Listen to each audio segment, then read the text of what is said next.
Now, as a subscriber of this channel, it will no doubt come as no surprise that many police constables who do bad things rarely get appropriate disciplinary actions taken against them.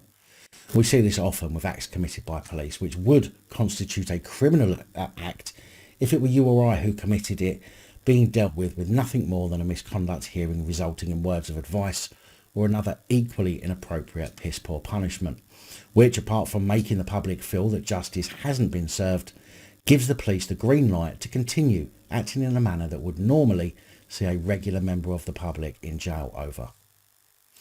Well, figures obtained by the Guardian newspaper from the IOPC have revealed that less than 1 in 10 UK plod were dismissed after being found guilty of gross misconduct. The figures would suggest that although 641 police staff in England and Wales were found guilty of gross misconduct between 2015 and 2020, only 54 of those were shown the door after the internal disciplinary procedure. That's just 8.4%. Let that sink in for a minute. The data further shows that 848 police staff had cases to answer over alleged misconduct, but only 363 of those claims were upheld. Out of the 363, the data also suggests that official warnings were given in 151 cases. There were 16 resignations or retirements. Although I've got to say I find only 16 resignations or retirements very hard to believe. The findings seem to raise concerns over the IOPC's effectiveness.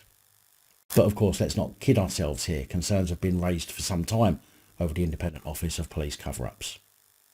In fact, some would say it's a complete waste of the £71 million that they're paid by the Home Office each year, especially when internal police disciplinary panels still have the final say over these cases.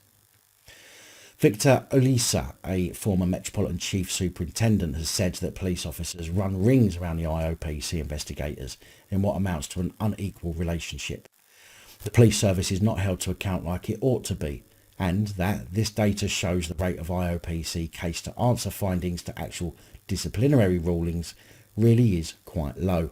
A spokesperson for the IOPC said very few cases referred to and investigated by the IOPC will result in criminal prosecution because only a small proportion of these matters involve allegations of criminal activity.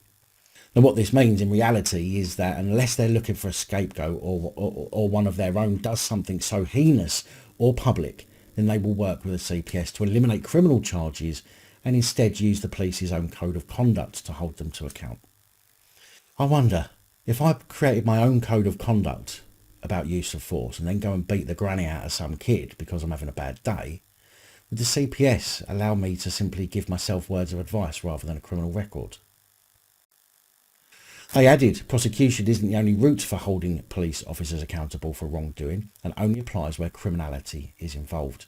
Disciplinary action can range from dismissal and reduction in rank to written warnings, all of which are determined by misconduct panels led by legally qualified chairs for misconduct hearings and senior police officers for misconduct meetings, not the IOPC.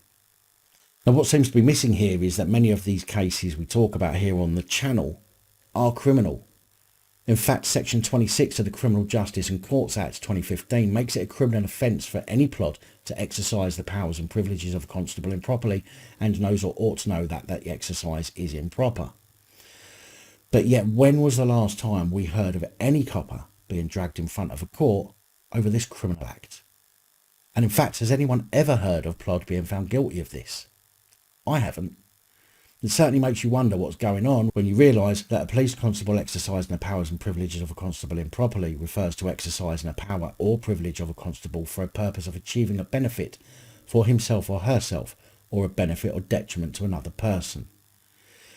And this is pretty much what we hear multiple times a day, but still, to my current knowledge, no convictions under Section 26 of the Criminal Justice and Courts Act 2015. Big thank you to channel supporters, especially these guys. Your support is truly appreciated. Don't forget, please like, share, comment and subscribe. Let me know your thoughts, as I know many of you will. And until next time, stay safe, look after each other, film the police and other officials.